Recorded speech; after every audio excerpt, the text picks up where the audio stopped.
Welcome to Paranormal Almanac with your host, Kurt Sandvik.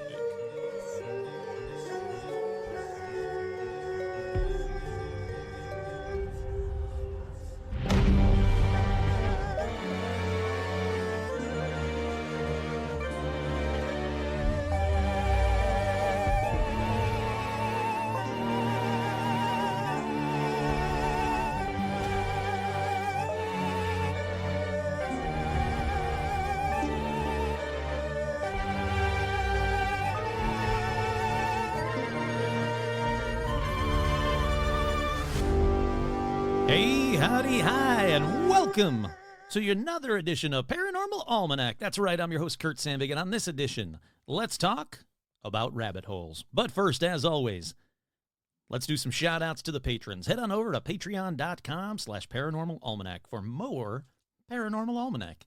Shout-outs going out to Curious Hedgehog, Diana, Mr. J, George, Andrew, Deb B, Corey, GC, yeah, we ate my homework, Tracy, Newt MacGyver, Bemelty, Avril, Loch Ness, not a monster, Stacy, Leviathan, The Wicked One, Ilstead, Brian, Heather G's, Jeffrey B, Johnny the Pommy, hey, howdy, hi, JT, Doogie Whore, Mike G, Tracy B, Jeff, Richard, Alec, Karen, Duran, Lori, Rebecca, Ann, Stephen Scher, hey, howdy, hi, thank you for the card, Jane Ann, Jennifer, Heather G, your friendly neighborhood skinwalker, Zuzus, what's it? Nico Share the Mouse, thank you for the card. Andrew, Mark and Tina, Tortuga, JB, Andy, Tracy, Virginia Mailman, Tony the Magician, Jason,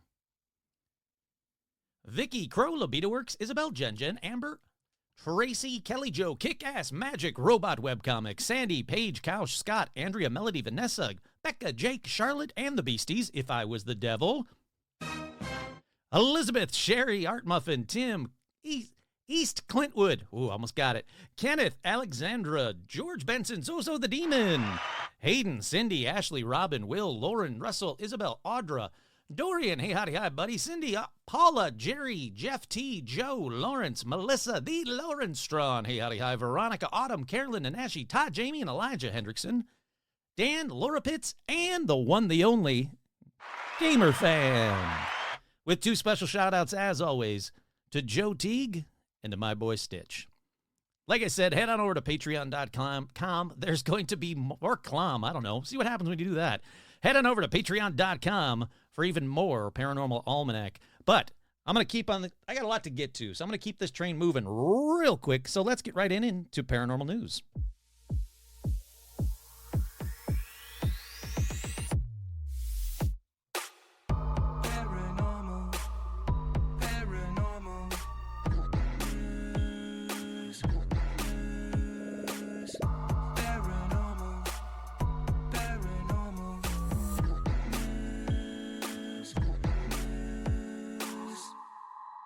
That's right. The first story in Paranormal News is one that a lot of you sent to me. Thank you so much. You can send me stuff at paranormalalmanac@gmail.com. You can send your own personal stories, any paranormal story whatsoever, ghosts, UFOs, cryptids, you name it. If it's true, I want to hear it. But you can also send me stories to read on Paranormal News, like this one.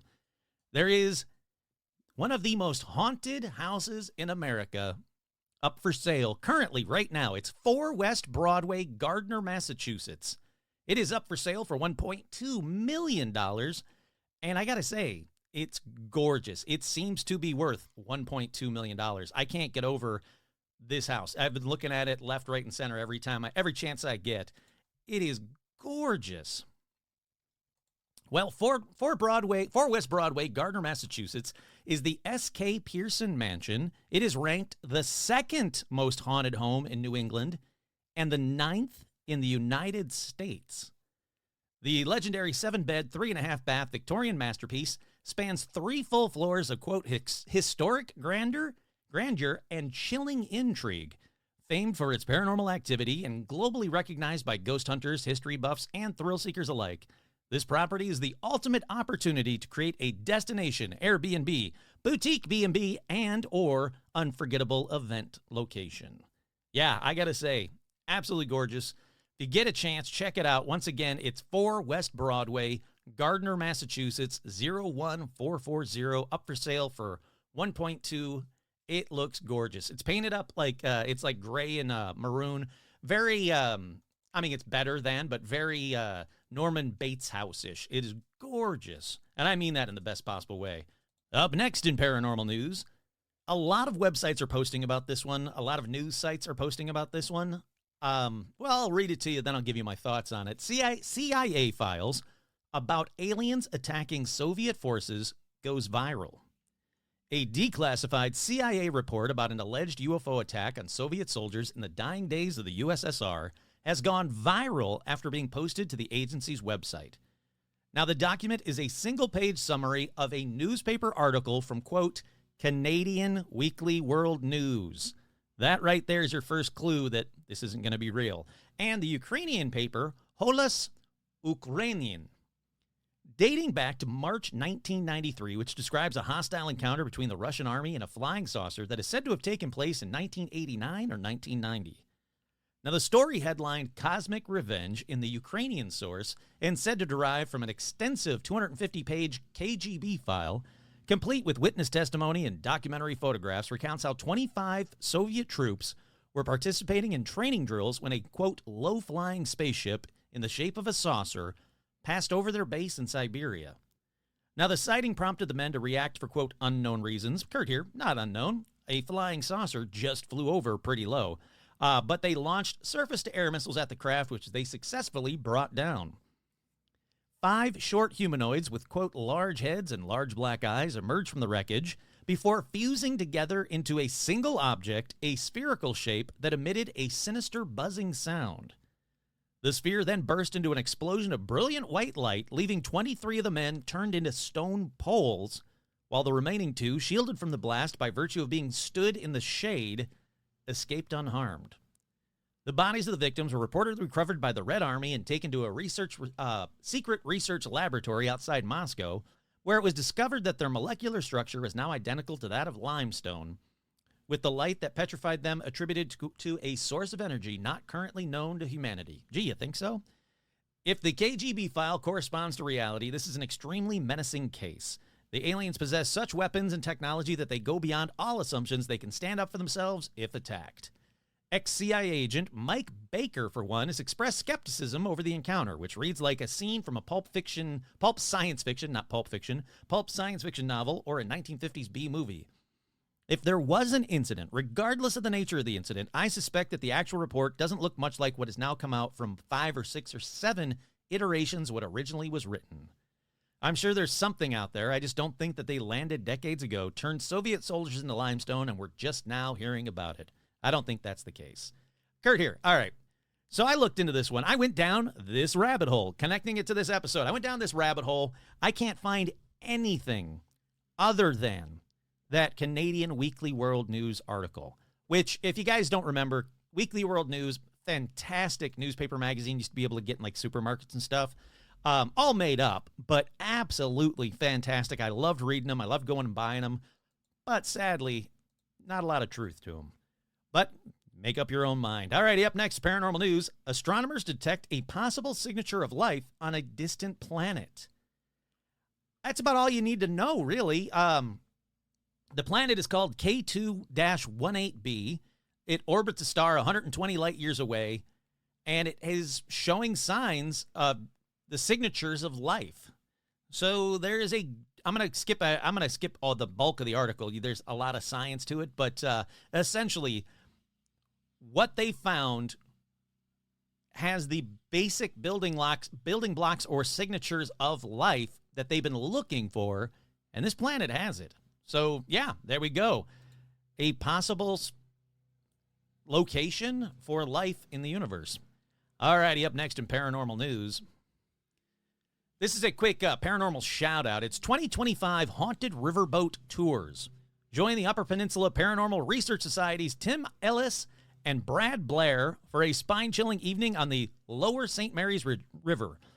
Set sail for a ghoulishly fun for all ages tour packed with eerie stories and fascinating historic facts about the ghostly happenings that haunt these waters. That's right. You can head on over to ovationtix.com. I'm not getting paid to plug this. I just want to make sure I promote other paranormal opportunities. You can go over to ovationtix.com and search for famous Sulaks boat tours. That's right. Up in Michigan, my hometown, the Upper Peninsula Paranormal Research Society's Haunted River Boat Tours. It seems like it's a great time for everybody, adults, kids, everything. So again, you can head on over to ovationtix.com, that's Tix.com, and search for famous Sulak boat tours for a little haunted boat tour. I think that sounds like a lot of fun. If I was still in Michigan, boy, I would do that. I'd jump on that in a heartbeat. Like I said, not getting paid for it. I just want to promote other paranormal stories or other paranormal communities. And if you happen to be in the area, sounds like a lot of fun. All righty, up next, paranormal news. The Vatican's secret link to UFOs laid bare as Pope Francis's successor is urged to share the truth.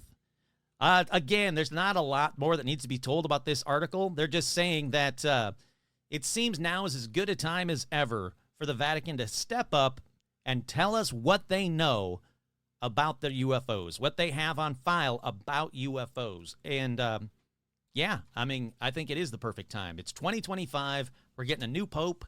Now's the time to do it. And finally, in paranormal news, it wouldn't be paranormal news without a Loch Ness monster story, not a monster. Webcam watcher, you already know who this is going to be. You can already guess who this is going to be if you're a regular listener.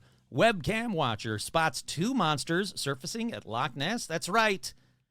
Ian O'Fadigan. He's back. He's been on the show. He's awesome. He has spotted two, not a monster, Nessies in Loch Ness, and it's, again, all done on the live stream. He never even goes to the loch. I'm sure he has, but he never goes to the loch for all of his sightings. But again, check out Ian O'Fadigan. He is all over YouTube. Check him out. You've heard him on the show. He is the preeminent or the eminent, I don't know, however you want to say. He's the best Nessie spotter on the planet as far as I'm concerned. I love to have him back on the show. But head on over there. Check out his YouTube. Make sure you give him some love because he's doing the paranormal Lord's work there. Alrighty, let's take a quick break. We'll be right back with Rabbit Holes.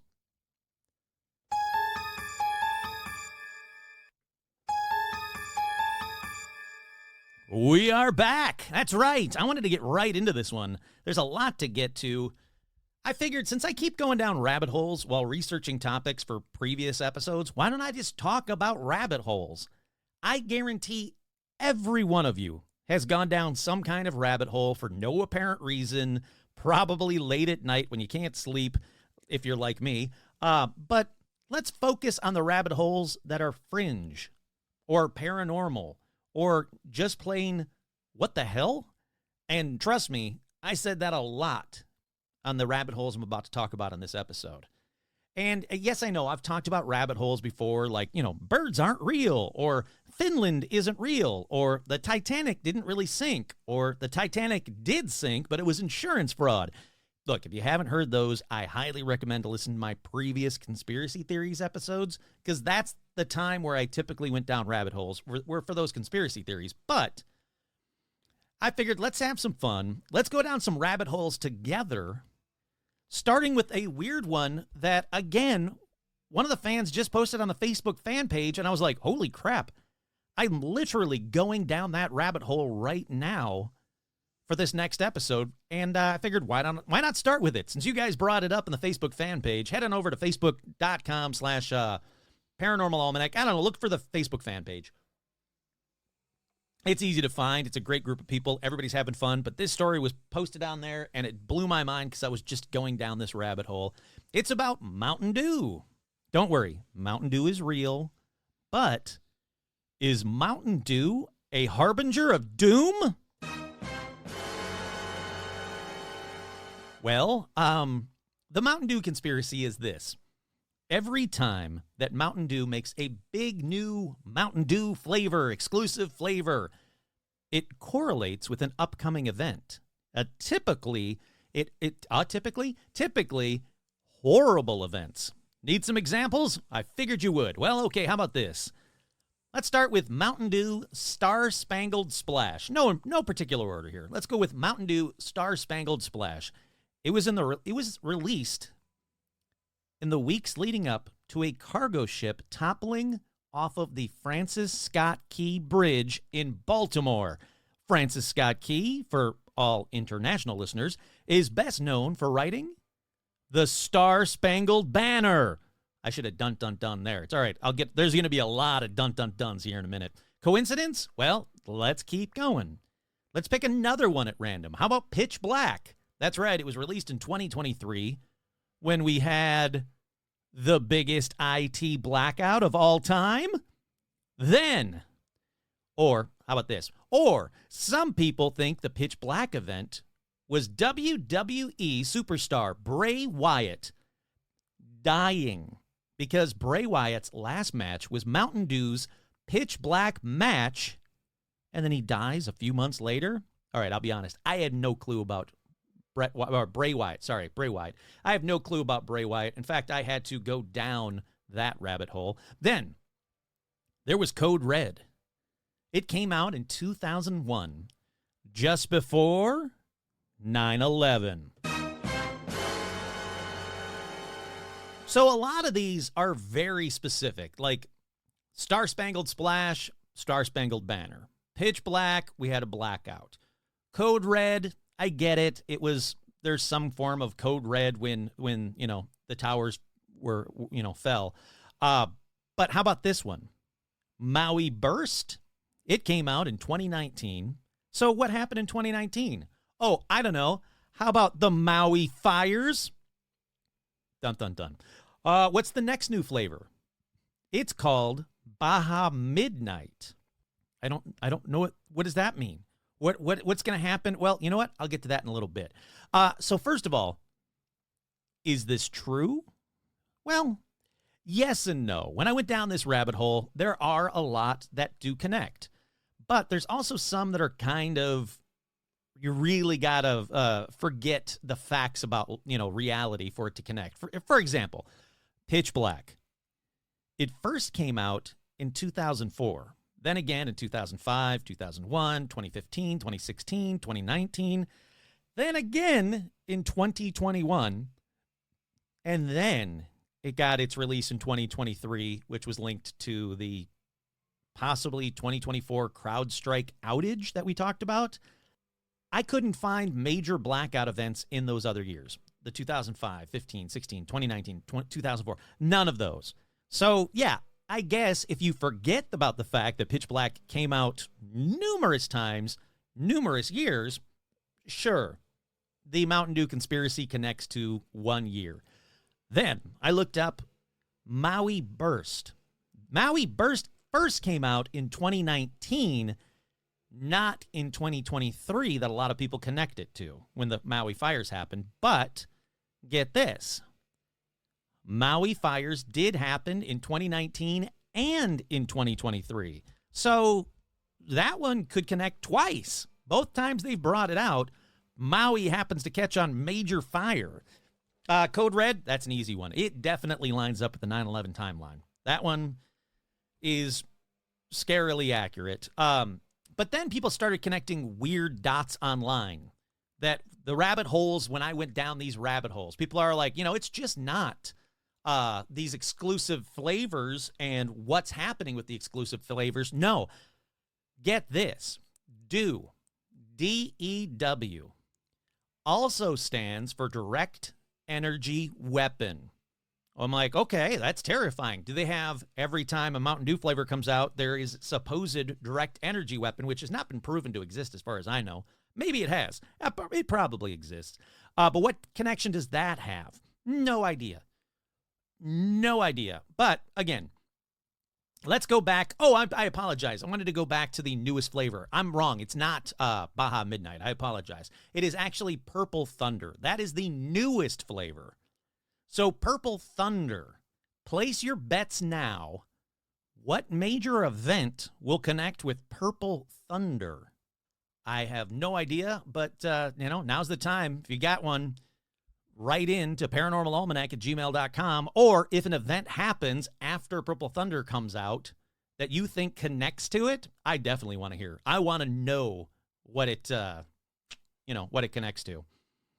So that leads me to why does it happen? And people went down that rabbit hole. It's, who owns Mountain Dew and the fact that they were connected with the CIA back in the day. There's all kinds of rabbit holes you can go down there. But if I stuck with just Mountain Dew, that would be the entire show. So what do they know? Get it? Do? Whatever. This got me thinking, though. There are other sodas that do exclusive flavors or, these weird custom flavors. So I went down that rabbit hole. And I decided, let's try it with Coke. And let's see what happens. Well, first, let's go to Coke Creations. These are the new Coke flavors that come out fairly often. The first one is called the Starlight flavor. It came out in 2022. So I was like, all right, perfect. Let me go down that rabbit hole and see what space events happened in 2022. Well, how about this? NASA's Space Launch System rocket carrying the Orion spacecraft launches on the Artemis 1 flight test, Wednesday, November 16th, 2022. This is the first test where it went around the moon and back to get us back to the moon. They also crashed a spacecraft into an asteroid to change the course of the asteroid. That's a huge space event. So, one-on-one, definitely. When Starlight flavor came out, 2 major space events happened. So I figured, all right, let's keep going down this rabbit hole. Then we had what's called BYTE, B-Y-T-E, in 2022. So I figured, all right, let's see what computer events happened in 2022. Well, how about this? In 2022, the computer science world saw several significant events, including advancement in AI, 5G, and CGI, leading to the emergence of Metaverse. There's a crap ton of AI events that all happened in 2022. 2 for 2. So I kept going down the rabbit hole. How about the next Coke flavor? Marshmallow. Again in 2022. Man, Coke, you were cranking out these weird flavors in 2022. So I went, all right, let me go down that rabbit hole. This is what I could find. 2022 saw a broader interest in marshmallow desserts, with many recipes and variations of classic s'mores being shared. Sure, I guess. All right, look. I'm really trying to connect some dots to get that one to work. But let's keep going down the Coke flavors here. Dream World. Again, in 2022. Coke, slow it down. Pace yourself. Do a couple a year. Come on. In 2022, the Dream name was associated with several events, including a major gaming event, a virtual education conference, and a fundraising gala. DreamCon was a large-scale gaming event held in Arlington, Texas, while Dream 2022 was an online conference focused on higher education reform. Okay. And then the Summit Christian Academy held a gala called the Dream Gala in 2022. Whew. Connecting those dots. It's working. This is what people do all day online. This is what those weird tinfoil hat people are doing online. But I figured I'm going to keep going down this rabbit hole. The next one was Soul Blast 2022. All right, I'll be honest. This one took me down a bunch of rabbit holes that really didn't mean anything. That is until I found this rabbit hole. Remember, it's called Soul Blast, like, your soul. 9 things you should know about events and discoveries in 2022. 1. The oldest known map of the stars was discovered in an ancient Christian manuscript. 2. Lost tiny books of Charlotte Bronte poems were rediscovered. 3. Scientists use fit trackers and AI to detect depression. 4. Carvings found from a palace of the Assyrian king are mentioned in the Bible. 5. Scientists revived organs in dead pigs. 6. The James Webb Telescope takes photos of distant parts of the universe. 7. Christian monastery possibly predating Islam found in the U.S. It just keeps going on and on. All of these events mention the soul in one way, shape, or form. So, yeah, there is 9 events that I'm not going to keep reading them. You get the idea. 9 events that connect to the soul. Okay. At this point, I'll be honest. It was at this point in this rabbit hole where, again, I started to question well, would this work for all limited soda flavors, like maybe Pepsi and Dr. Pepper? And then I went, no.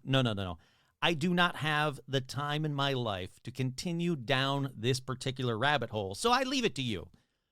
If you want to continue going down the exclusive or limited flavor sodas rabbit hole and find even more connections, again, awesome. Send them over to me, paranormalalmanac@gmail.com. I'll talk about them on the 300th episode as long as it's true. But yeah, you can pretty much connect a dot and go down that rabbit hole, and I guarantee you other people have already gone down that rabbit hole and had fights online about it. Every one of these. People are like, whoa, but I don't think it's that event. I think it's this event. Or I can't believe that you're talking about a soul and you're not talking about this thing that happened in 2022 as well. It's a lot. I do not have time in my life or in this episode to continue down this rabbit hole. Again, I didn't want this entire episode to be about flavored sodas. So I figured time to close up that rabbit hole. Is that what you do with rabbit holes? What do you do? How do you end a rabbit hole? Is there an end to the rabbit hole? Well, we'll find out about that in a little bit in this episode. But how do you stop? How do you get back out from the rabbit hole? That's what I did. I got back out from that rabbit hole, and I figured, let's go down other rabbit holes. So this next one is about an unsolved, to this day, cryptogram. And no, I'm not talking about the Voynich manuscript. Again, that's another great previous episode you should listen to. No, this time I'm talking about the Scilab cryptogram. I'm going to start it right here and say, it got over my head real quick. As you know, I love a good puzzle. I love a good cryptogram. I love a good mystery. I'm not good at solving them. I've got friends that are incredibly brilliant. I know a guy that solved the M. Night Shyamalan People Getting Old on the Beach. You remember that movie? In the trailer, they had a cryptogram. Like they hold up a piece of paper and there's a cryptogram. This guy solved it within like 10 minutes of the trailer coming out. And he was like, oh, well, here's what the movie's going to be about. I think the movie's called, Older? Something like that. I don't know. You can find it online. But I am not that. I am not him. I'm not Mike. I am not good at cryptograms. So let's talk about the Scilab cryptogram as best I can. It all starts in 2007 when a British musician / DJ, Scilab, posted this to his blog. In about 1995 or 1996, I was in a bookshop in central London. I'm sure it was the one that used to be called Dillon's Arts, but then later turned into Waterstones. There was a pile of mysterious booklets next to the main display near the entrance, and a note next to them indicating they were free. I asked one of the assistants what it was all about, and she said they didn't know, simply that some mysterious person was leaving them. I wondered if the symbols meant anything, or if it was just an elaborate and pointless joke. That's right, these little booklets had nothing but symbols on them. There was a cryptogram, basically.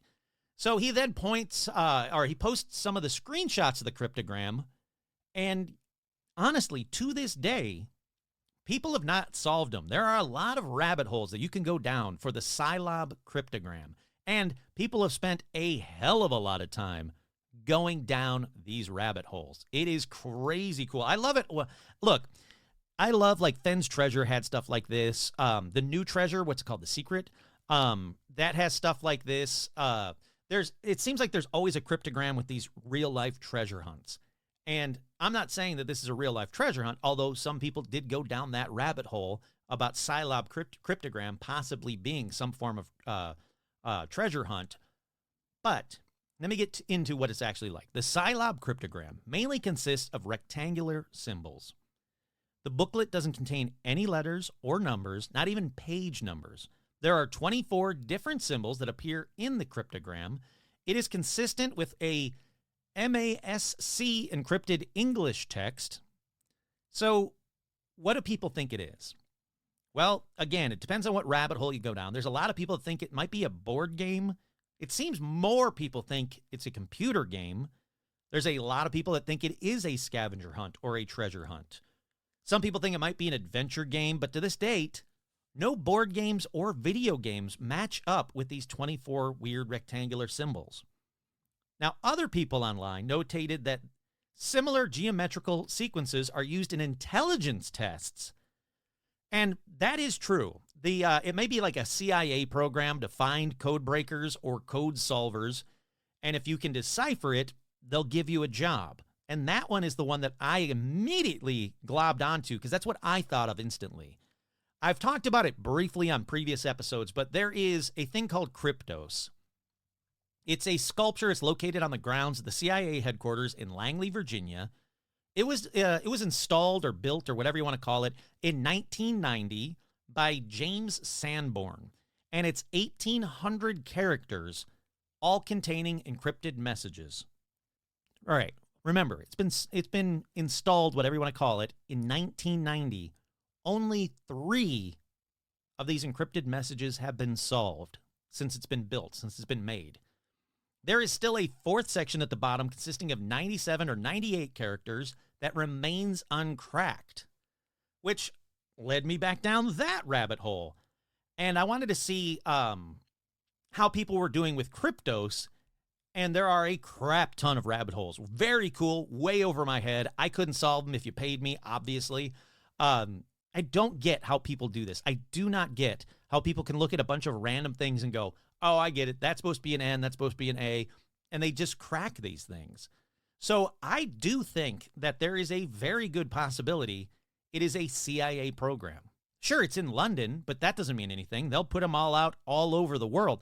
There were, for a while there were people posting things on like telephone poles that turned out to be a CIA training program. You can crack it. They want you as a code solver. Well, I went, all right, I want to know, how are people going down the Scilab cryptogram solving? How well are people doing? And about 9 months ago is the best that I could find for a possible solution. There's a guy online that stated, quote, I solved the Scilab cryptogram 10 years ago with a pencil and paper. Stop looking at the sections as an encryption. It's not it's not a, you're right, it's a cipher, but he didn't give away anything. He didn't really reveal anything, but he was just giving people instructions. He said it's the key, a Berlin key. Actually, it's the lock steganography. In one of the keys tells you where the key is. Quote, this key here, XTXIE on it. Kurt here, no idea. Already, boom, over my head. He's saying it's not a clock.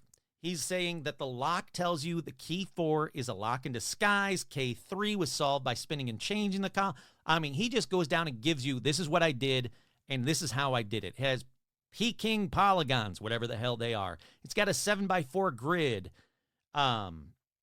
He says anybody that can count to about 77 or 78 can solve it. So I tried, and I can count to 78. I know. It's true. I tried it. I would do it for you right now. There's 1, 2, 3, 4, 5, 6, 7. Those are all part up to 77 or 78. Look, I am not even close to being smart enough to know if this guy's right, if this guy's wrong, if this guy even has any kind of solution in this. But sure, maybe. Then this same guy says, here is the paper I turned in for my cryptography class. I used K2 as a one-time pad and got a key code. Steganography tells you where to place it on K4. I then use that key to unlock the final layer. At first, it looks like gibberish, but that's just because it's Morse code using the lower and upper half of the alphabet. It starts out with radio Q codes, a long string of E's, and then I fade it out again. And I was like, all right, I'm not a smart man. I'd like to think I am. I am not a smart man. I don't know. I honestly think that these people are solving Kryptos and are solving Scilab and seem to know what they're doing by saying stuff like this. But I'm not smart enough to know if they're telling. I mean, it's like me back in high school in algebra class. It's just, I'm glazed over. I'm just like, nope, I have no idea. Then I look down and it's like an hour later and I'm confused and I want to cry. So yeah, there is enough evidence to suggest that this could be another CIA recruitment device, but publicly, no one knows of anyone solving it or being recruited by the CIA. Same thing with Kryptos and this guy, what he's saying about all these K4s and weird letters and numbers and crap. But if you like to solve cryptograms, there's two right there. There's two rabbit holes you can go down, Scilab and Kryptos. If you can solve the Kryptos, I have a feeling you're going to get a job in the CIA, and then you can tell me what the CIA files have on Paranormal Almanac, Kurt Sandvig, UFOs, Bigfoot. You could be my CIA man on the inside or person on the inside. So good luck. And if let me put it this way. If you do solve them, please do a Zoom meeting with me and explain it to me like I'm a me, because I do not get how people look at a bunch of random letters and symbols and go, oh, yeah, this one says always drink your Ovaltine. Like, that shit doesn't make sense to me at all, ever. But, yeah, if you can do it, if you can solve it and then teach me, that's a rabbit hole to go down. Watching Kurt solve cryptograms, that's a rabbit hole that no one wants to see. All right, up next is proof that lack of evidence does not mean lack of a rabbit hole. There's a story that I was going to do a long time ago about the David Lang disappearance. And I've brought it up in different outlines for different episodes, and then I kind of put it aside because, to me, all signs point to it being an urban legend. But I figured this is the perfect episode to bring that one back and talk about it on an episode, because there are some serious rabbit holes to go down the David Lang disappearance. First, let me tell you all about it. We go back to September 23rd, 1880, when David Lang vanished into thin air while walking through a field near his home. Now, we know, I'm going to continue the story as if it's true. We know that part is true because he was seen disappearing while walking through a field in his home by his wife and children, and also two men who were passing by in a buggy. They all witnessed his disappearance. They said he was just walking, and then 1 second, poof, he was gone. There was a man named Frank Edwards. He included the following description of Lang's disappearance in his book, Stranger Than Science, in 1959. David Lang had not taken more than a half a dozen steps when he disappeared in full view of all those present. Mrs. Lang screamed. The children, too, startled to realize what had happened, stood mutely. Instinctively, they all ran towards the spot where Lang had last been seen a few seconds before. Judge Peck and his companion, the judge's brother-in-law, scrambled out of their buggy and raced across the field. The five of them arrived on the spot of Lang's disappearance almost simultaneously. There was not a tree, not a bush, not a hole to mar the surface, and not a single clue to indicate what had happened to David Lang. The grown-ups searched the field around and around and found nothing. Mrs. Lang became hysterical and had to be led screaming into the house. Sure, that seems reasonable. Meanwhile, neighbors had been altered by the frantic ringing of a huge bell that stood in the side yard, and they spread the alarm. By nightfall, scores of people were on the scene, many of them with lanterns. They searched every foot of the field in which Lang had last been seen a few hours before. They stamped their dry feet on the dry, hard sod in hopes of detecting some hole into which he might have fallen, but they found none. David Lang was gone. He had vanished into full view of his wife, his two children, and two men in the buggy. 1 second he was there walking across the sunlit field. The next instance, he was gone. All righty, so that is, in essence, the story of the disappearance of David Lang, again, from Frank Edwards' book, Stranger Than Science, in 1959. So, almost 100 years later, 80 years later. It goes on to say that eventually the grass around where Lang disappeared turned yellow in a 15-foot diameter circle. So, UFO. It's got to be UFO. He was abducted. Portal. He was transported back in time. Something funky happened to this guy. It continues to say, 7 months later, his children were said to have heard their father's voice faintly calling out for help as they played near the spot of his disappearance. But eventually, the sound of his voice faded away. They never heard his voice again. Okay, that's a pretty darn good story. And it keeps on, it keeps happening. And then the big UFO-shaped yellow circle, and then the kids, Nothing seems like more fun than playing in the exact spot where your father disappeared months before. Yeah, great story. Awesome urban legend. Like I said, I talked about it a little bit on a previous episode, but I never really deep dove this one until now. I went down these rabbit holes. And like I said, we think we know where the first mention of it happened. I checked. There are no newspaper articles from that time regarding a David Lang disappearing, but I did find that someone had found the tale of David Lang was actually first written about, not in 1959, but by the mystery novel writer Stuart Palmer, because in July of 1953, just 6 years earlier than that story I just read you, Palmer published the earliest known account of the Lang story in Fate magazine. Alrighty. Fate magazine, in case you don't know, was a like a science fiction magazine, more or less. It was, tall tales and true, quote unquote, true stories that weren't true at all. It was a known fabricated magazine. And his article almost certainly is the source for the one that I just read you. But again, for this episode, I wanted to keep going down that rabbit hole. So I found there were a bunch of rabbit holes to go down with some people claiming to be the descendants of David Lang. And I was like, oh, crap. All right, maybe this is true. Let me go down that rabbit hole. Well, it turns out there's zero proof. They couldn't offer one iota of proof of David Lang was my grandfather, my great-grandfather, my great-great-grandfather, my great-uncle, you name it. My great-grandma was married to my grandma was married to his kid, like all sorts of weird stuff, but with zero proof at all, ever. It was just people kind of just being like on Reddit and stuff, being like, yeah, I'm related to David Lang, sure. When they were questioned for headstones or obituaries about David Lang, yeah, they never talked about it again. They never mentioned it on that subreddit ever again. Look, you can spend the day going down rabbit hole after rabbit hole about the David Lang disappearance, and there's a lot of cool, neat stories. If you do it for funsy, you're like, I'm just going to do it for fun. Yeah, it's fun. There are a lot of really cool, weird rabbit hole stories that aren't true at all, but boy, is it fun to read them.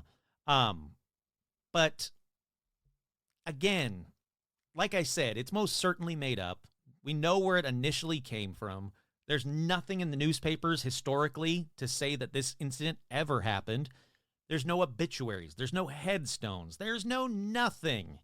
So it's fun to go down, but it's most certainly made up. All right, this next rabbit hole, though, this one was a fun one. And I'm going to give you the end of the hole. Again, I don't know what you call when you can get to the bottom of the rabbit hole and find the truth. But here's the end of the hole on this next one. It's called The Great Glitter Mystery. It's a dumb one that's a lot of fun. It's very short. Essentially, there is a company in New Jersey that is the top glitter manufacturer in the world, and that's true. And once, while being interviewed, they were asked who their biggest client was. They actually refused to answer in the interview, saying they don't want people to know who their biggest client was. So this, of course, immediately led just a crap ton of people down rabbit holes. Is it strippers? Is it arts and crafts? Is it sparkly paint for kick-ass vans and boats? All good guesses. You know what? Here, take a second. Do your best guess for the biggest buyer of glitter ever. And no, it's not Mariah Carey to make the movie Glitter. But, again, this is all for fun. Just shout it out right now. Who do you think is the biggest buyer of glitter in the world? Not even in the U.S., in the world. All right, you got your answer? Well, the answer really is the U.S. military. That's right. The U.S. military is the biggest buyer of glitter in the world. Why? It's not nearly as fun as what I was hoping for. When I saw that, I went, "Oh my God, this is going to be an amazing rabbit hole to go down." It's not as much fun. They use glitter dropped at high altitudes to jam enemy radar. They also use glitter as anti-flares. marking targets for laser guiding, to absorb radio waves and stealth technology. It's all the most boring use of glitter ever. I was really hoping that this rabbit hole was going to be like every Friday night on all of the biggest Air Force bases in the world, like Wright-Patterson, every Friday night at Wright-Patterson. Everybody, dons their glitter uniforms, and it's just a disco party all night long. Like I was really hoping for the weirdest, like Area 51 is actually just lined with glitter. All the tunnels, all the halls, all the UFOs, it's just glitter. It's the most sparkly, fabulous thing in the world. No, it's all the most boring uses for glitter ever. But there you go. There's one. That's the end of the hole. That's the end of the hole on this episode. I got you the beginning of the hole all the way to the end of the hole. Alrighty. And again, because each rabbit hole is just as weird as the last one, here's the next one that I went down in no particular order. And I gotta say, this next one broke me. Because the farther and farther I went down this rabbit hole, the more I went, well, this isn't going to be true. This is dumb, and this is cool. I can't wait to talk about it in an episode, but there is no possible way it's true. Oh, my God, this one might be true. This is really breaking my brain here. All right, it's about Kathy Bates. Yep, the Kathy Bates from Misery and all sorts of stuff. Well, it's about her grandfather, technically, to be specific. There is actually a rabbit hole, numerous ones, that Kathy Bates' grandfather, Finis I. Bates, believed that John Wilkes Booth didn't die after shooting Abraham Lincoln, and that Finis Bates met him running a general store. So I immediately went, well, that's not true. We all know that, he was, burnt or killed in a barn. That's obviously not true, but I'll go down this rabbit hole with you, Kathy Bates' grandfather. So for this one, we go back to 1873, and that's when Finis Bates met John St. Helen. John St. Helen was a liquor and tobacco merchant in Granbury, Texas. Finis went on to say that John had a particular tendency towards the, quote, theatrical, and could recite Shakespeare from memory. He was obviously a trained thespian of some sort. Well, they became really good friends over the next 5 years. Then, in 1878, John St. Helen became ill, thinking he's dying, saying, I'm dying. See, right there. Yeah, think he's dying.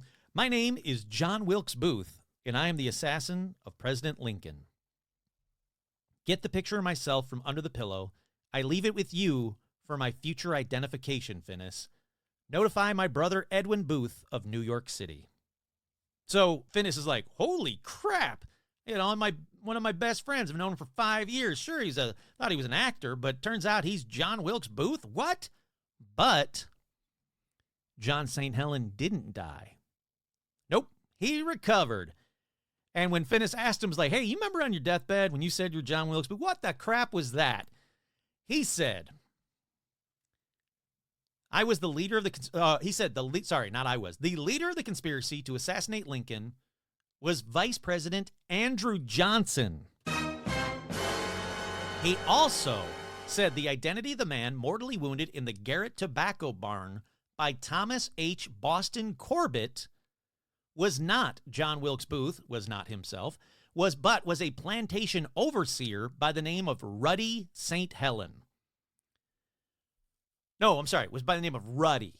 Then John St. Helen said that he had asked Ruddy to fetch his papers, which had fallen out of his pocket. So this guy Ruddy, John Wilkes Booth running away, trying to get away from, because he had just killed Abraham Lincoln in the theater. And he was running and he dropped his papers. So he asked Ruddy, hey, go fetch my papers. It had fallen out of his pocket while crossing the Rappahannock River, I believe it's how you pronounce that. And Ruddy was able to retrieve Booth's papers, but while he was still in possession of them, he was mortally wounded in the Garrett barn.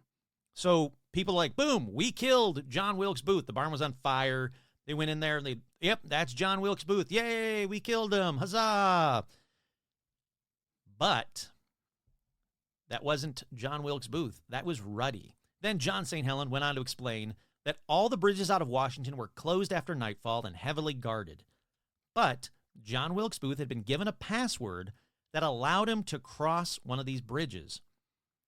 So from there, we went down a rabbit hole on that. Is any of that true? Well, yeah. I mean, there was a person named Ruddy. There was a guy named Thomas H. Boston Corbett. They did mortally wound who they said was John Wilkes Booth in the Garrett Tobacco Barn. According to Nate Orlowek, one of the guards on duty that night, a man named Frederick Demond wrote a letter that actually supports that maybe John Wilkes Booth got away. In that letter, Demond says that about 10 p.m. that night, a captain rode up to the bridge and said if anyone comes up using a certain password, let them through, and that the password was TB Road. Demond says that that was very peculiar because he had never before had anyone been allowed basically to cross these bridges using a password.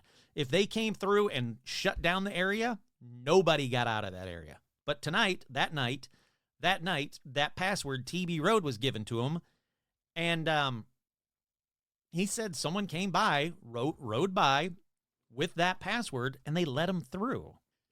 Okay, so I went down that rabbit hole. There's a guy named James O. Hall. He's an author, a historian, all kinds of fun stuff. He says that Sergeant Silas Cobb, who was in charge of the squad at the bridge, didn't say anything about passwords. All he said was, I thought these people were proper people to go across the bridge, and I let them cross. So he's saying, I don't know anything about any passwords, but we did let a man that matched John St. Helen's description go across the bridge. So John St. Helen, John Wilkes Booth, shortly thereafter moved to Leadville, Colorado. He pursued mining. And this is after he survived his deathbed confession. He moves to Leadville, Colorado to pursue mining. Finis Bates moves to Memphis, and he loses track of John St. Helen, but he never lets it go. Like, it sticks with him. He's like, I think I was really good friends with John Wilkes Booth. So in 1900, Finis Bates wrote the War Department in an unsuccessful attempt to claim the $100,000 reward advertised following Lincoln's assassination for the whereabouts of John Wilkes Booth. He also informed the Department of State that, I met this guy. This guy is John Wilkes Booth. Then he wrote the Federal Bureau of Investigation in the early 1920s, again about John St. Helen, how he escaped. Is any of it right? Is any of it true? This rabbit hole keeps going down. It's weird, right? Well, it gets weirder because then John St. Helen changed his name to David E. George. When he fucked off to go mining or whatever, he changes his name to David E. George. Some people say David Elihu George. He said that that David E. George was a house painter with an appetite for drink and a knack for quoting Shakespeare. And this guy, David E. George, committed suicide by ingesting poison on January 13th, 1903, while staying at room number 4 in the Grand Avenue Hotel in Enid, Oklahoma. He had purchased the strychnine from the Watrous drugstore, telling the clerk, Frank Corey, that, quote, he wanted to poison a dog. So Dick moved David E. George, John Wilkes Booth, that he had said this dog had kept him up the night before, so he wanted the poison, but thankfully that's not what he really wanted. He wanted to end his own life. Eugene Watrous said that one of his clerks sold George the strychnine, David George the strychnine, and, quote, provided enough strychnine for him to poison a cat or a dog. By 10:30 a.m. that morning, other tenants complained of hearing groans and moans in George's locked room. They managed their way into David George's room, and they found him writhing in pain. So they call the local doctor, a Dr. Champion, and the doctor gets there and says, no, there's nothing we can do, and David E. George dies by suicide by around 11 a.m. that morning. Acting coroner Joe S. Jacobs assembled a coroner's jury, which included Mayor Charles O. Wood, and determined that David George had died of alcohol and poison-induced heart failure. So, Shortly after David E. George dies, the Methodist Episcopal minister, Reverend Enoch Covert Harper, he came to view the body. He wrote down everything that he had viewed of the body. He relayed a story to William H. Ryan, who was embalming the body in April of 1903, while staying in El Reno, Oklahoma. Get this. They find out that while staying in El Reno, Oklahoma, David George had reportedly confessed again, this time to a Mrs. Jessie May Kuhn, that he was John Wilkes Booth. She obviously didn't believe him as much as Finis Bates did. She was like, nah, he's crazy, whatever. He also kept saying to her over and over again, I killed the best man that ever lived. I'm John Wilkes Booth. So and like I said, the word gets out. They still have the body. They go and look at it. That Dr. R.W. Baker, he examines the body. He x-rayed it. But he said he refused to reveal what he found on the body for, quote, ethical reasons. So ethical grounds. So everybody online in the rabbit holes are like, there we go. There's the smoking gun. This doctor examined the body. There are key details of John Wilkes Booth, including that he had JW tattooed on his left hand, that he had broken his leg from when he, shot Lincoln and then jumped off the balcony. These were all there. And this body matched John Wilkes Booth. But somebody, possibly the government, got to Dr. Baker, and Dr. Baker would not reveal, did this body have any of the evidence? Don't worry, we're not done yet. So, David George's body was sent to Undertaker William Broadwell Penniman. And this guy hesitated to have him buried until the body could be claimed. So on December 31st, 1902 or 3 or whatever, they found a will that David George had drawn up through his lawyer, Niles Houston. It was filed with Judge Milton Garber, but the property listed in the will was non-existent, and the body remained unclaimed and unburied at Penniman's.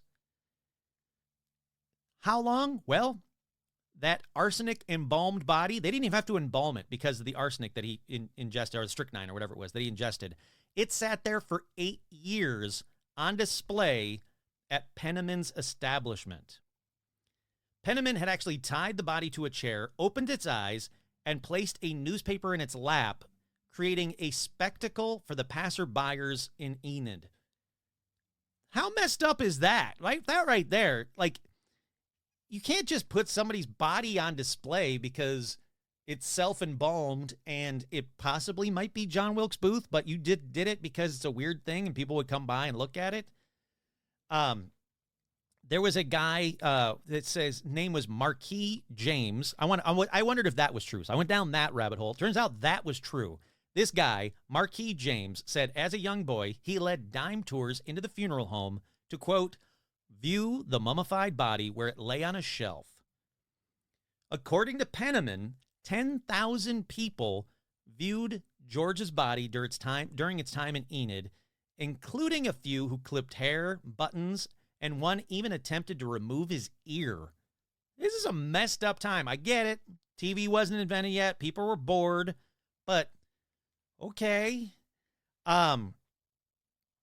So word got out about this guy that was touting that he might be John Wilkes Booth. Newspapers wrote about it because people were bored, and there's that mummified body that people are just clipping crap off of. And they request that Finis Bates come and view the body. So on January 23rd, 1903, Finis Bates identified that body as, John St. Helen. And then get this. Since nobody else claimed the body, he did. Finis Bates was like, I want that body of my friend that I've known for 5 years. And what did he do with it? Did he bury it? Did he do all the appropriate things and give him a proper burial? No. Finis Bates stored the body in the garage of his home, located at 1234 Harbor Avenue, Memphis, Tennessee, and then toured the country with the alleged mummy of John Wilkes Booth in circus sideshows until after World War I. This body went around the country, including the 1904 St. Louis World Fair. He tried to get it again into another World's Fair in 1933. They said, no thanks, that's creepy and gross. Then in 1920, Finis Bates goes to Henry Ford and says, hey, do you want to buy the body of John Wilkes Booth for $1,000? And thankfully, Henry Ford was like, no thanks, even though Henry Ford, again, another rabbit hole I went down, was very intrigued with, did John Wilkes Booth get away or did John Wilkes Booth die? Does the government lie to us, basically? You keep going down these rabbit holes. There's, again, you get to a guy named William B. Evans, who is a charter member of the Showman's League of America, and he was known as the Carnival King of the Southwest. He rented the John Wilkes Booth body, mummy, in 1920. He paid Finis Bates $1,000 every 5 months in 1920. Then, while traveling to San Diego, the mummy came out unscathed from a train wreck. Well, yeah, it's a dead body. It's like luggage at that point. A lot of people and circus animals died in that train wreck, but nope, body fine. Mummy was fine. But before he could reestablish the tour after that train wreck, the mummy was kidnapped. That's right. Someone stole the body of John Wilkes Booth.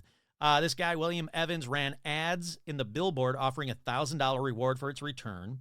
Ultimately, the kidnapper turned himself in. You're like, all right, here's the mummy. Give me the reward. He was like, all right, well, I got to get it back to Finis Bates. I'm just renting it. But Finis Bates died in 1923. So his widow sold the mummy to that William B. Evans circus dude for $1,000. Evans moved on to work or to live basically in Declo, Idaho, where he displayed the body of John Wilkes Booth in a Pullman train car. But get this. A Kansas City lawyer and expert on John Wilkes Booth examined the mummy in 1928. He compared its scars to those of John Wilkes Booth, and then he says, yep, this is 100% John Wilkes Booth. It's got the JW tattoo. It's got known scars. It looks just like the photos that we have of John Wilkes Booth. And he starts touring the mummy in the Southwest. He incorporated it as the American Historical Research Society. But people are starting to get really pissed off, saying like, no, we killed John Wilkes Booth. There's no possible way that this body can be him. And the veterans of the Grand Army of the Republic threatened to lynch the mummy. It's already dead, people. Relax. So they get run out of town by the town officials and policemen. And then what happened then? Well, William B. Evans, he died in 1935 during a holdup in Chicago. The other guy, he ends up dying as well. Then in 1931, the Chicago Press Club hired 6 doctors led by Dr. Orlando Frank Scott to examine the mummy. And again, it matches the description of John Wilkes Booth. They said that a scarred right eyebrow that arched upwards, a thickening on the knuckle joint of the right thumb, a piece of skin missing from the back of the neck, X-rays of the head, hands, and legs showed a thickening of the tissues over the right eyebrow, a thickening in the bones of the right thumb, a marked thickening of the left fibula on its lower end, all indicating an earlier fracture. All of these things indicate matches to John Wilkes Booth. But the results were disputed, widely disputed. They said it's not conclusive. We didn't have the technology by that point, at that time, I should say. They said it was a publicity stunt. They said there's no possible way this can be the body of John Wilkes Booth. So, cut to the 1950s. Still going on. Poor body at this point. Whether it is or isn't John Wilkes Booth, it is a sad, sad time. Cut to the 1950s. The mummy was stored in a Philadelphia basement. R.K. Verbeek purchased the mummy from a female landlord who held it as collateral from a man who had died owing her rent. So this guy, R.K. Verbeek, paid $15 for it, and in 1958 traveled back to Philadelphia to claim it. But when he arrived, the entire neighborhood had been razed. The mummy disappeared. It was last seen in a Midwestern carnival in the late 1970s. So this mummy could still be out there. There still could be the mummy of John Wilkes Booth out there. And I checked every one of these rabbit holes I went down that kept going. This story just never ended. This all seems to be true. These rabbit holes seem to be real. I don't get it. So is there any evidence to Booth being killed after shooting Lincoln? Yeah. I mean, there's a lot. He was killed and burnt in that barn that I talked about earlier. But get this, that body that they found that they said was John Wilkes Booth back right after Lincoln was killed wasn't immediately buried or burned. It was taken for medical review. It was identified by 10 people who knew John Wilkes Booth, including the body found at the Garrett farm was identified based on the scar from previous surgeries that I talked about already, the initials JW or JWB, I guess it is, on his left hand. Booth's family, they said that Booth was a very well-known theater actor and had a well-known theater family in Washington. They accepted the body as authentic and they buried him. So the body that was found right after Abraham Lincoln was murdered, and they said, this is John Wilkes Booth's body, is buried. They notated during that autopsy that John Wilkes Booth had his own effects on his person when he was captured, including a photo of his fiancée, along with other women he knew, and his personal diary and notes and papers. He wrote in his diary while hiding after the assassination. When the body was released to the family in 1869, they were again identified by close theater friends and by John Wilkes Booth's own brother, Joseph Booth. So I'm like, okay, then if all those people viewed that body, obviously these rabbit holes are just tall tales, right? Well, the weird thing is, even though Booth's family permission, years later, like people are still going, was it really John Wilkes Booth? Is it not John Wilkes Booth that's buried, that the Booth family, his brother, all identified? Is that really John Wilkes Booth in that grave? Well, years later, the Booth family gave permission to get the body exhumed, but the state won't allow it. They will not allow the body that's buried in John Wilkes Booth's grave to be exhumed and tested for DNA. That right there is freaking weird. And I didn't want to believe it, but that is true. So they can't prove who's in that grave because the state won't allow it. The family does, the descendants of John Wilkes Booth does, but the state won't allow it. So I kept going down this rabbit hole. Again, a rabbit hole that I thought was not going to lead me anywhere. And there's a lot of people that say the most persuasive evidence to me is at Garrett's barn. The man that in the barn that was shot, and I said, yep, that's John Wilkes Booth. Well, that's not what happened, actually. What happened was his friend David E. Herod came out of that barn and was the very first person that saw, we killed John Wilkes Booth right after he killed Lincoln. We shot and killed him. He's in this barn. So his friend, David E. Herod, goes into the barn to identify him, walks out of the barn, and the very first thing he said, which is on record, was, the man in there is not Booth. But shortly thereafter, David E. Herod talks with the government and talks with government investigators for 36 hours. And all of a sudden, his story is, Herod referred to Booth 10 times by name when discussing what went on in that barn while it was being surrounded by the soldiers. He said that's John Wilkes Booth. So all of a sudden, he's changing his story. Now, remember when they said that the Booth papers were found on the body and the photos of his wife or fiancée was found on the body? Well, John St. Helen already explained all of that. He said he had dropped his papers. He had that ruddy guy go back and grab his papers because he was going to need them. And that is why that body had John Wilkes Booth's papers and photos and diary on him. So there's a lot of people that think that David Herod, that friend that was the first person to walk out of the barn, says that man is not Booth. They said that he was pressured into changing his story. They said he was in fear for his life. He had been incarcerated with a canvas bag over his head with just little holes to be fed through. He was under terrible emotional strain and was trying to save his neck. And so therefore, when he thought he would survive by changing his story, he changed his story that, yes, the government has caught and killed John Wilkes Booth. Very JFK Oswald stuff going on, Lee Harvey Oswald stuff going on.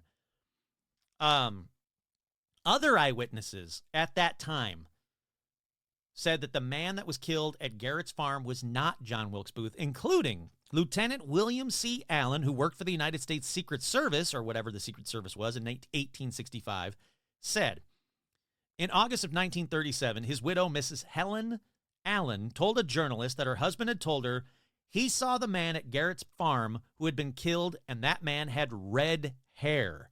So I had to go down that rabbit hole. What did John Wilkes Booth look like? Well, John Wilkes Booth had jet black hair.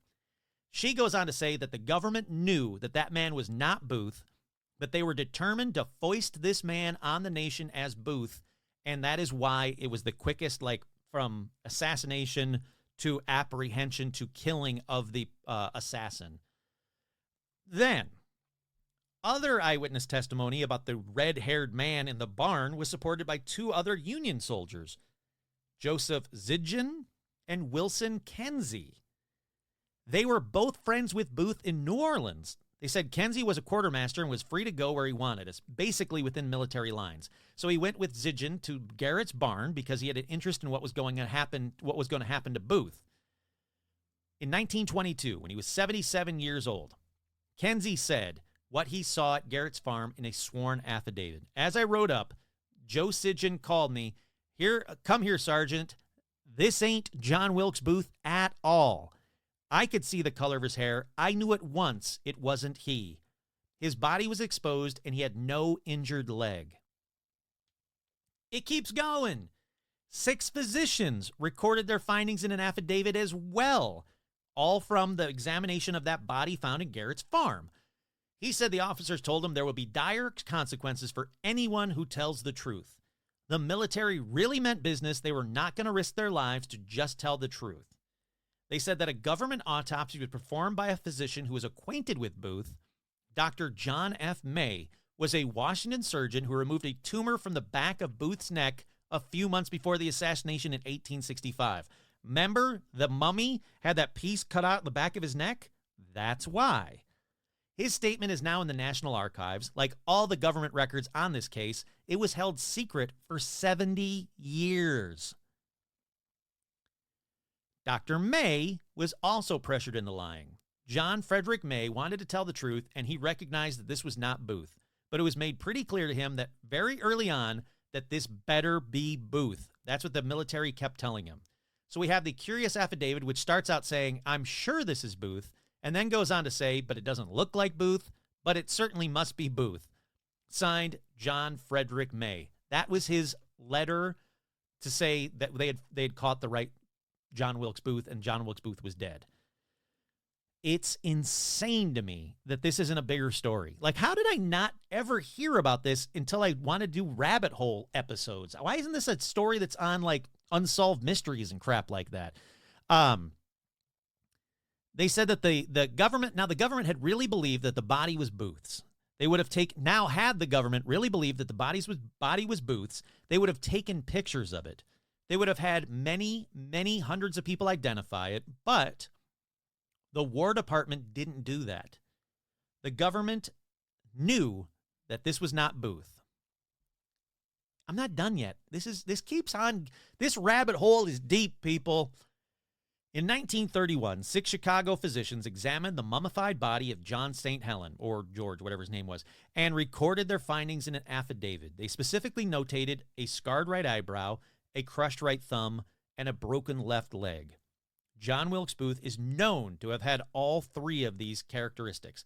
In 2018, researchers loaded 5,000 photos of adult white men into a facial recognition program. Included in these 5,000 photos was a clear photo of John Wilkes Booth and a clear photo of John St. Helens, and a photo of David E. George. In less than 1 minute, the facial recognition program reported that John Wilkes Booth, John St. Helens, and David E. George were the same person to a 99% scientific certainty.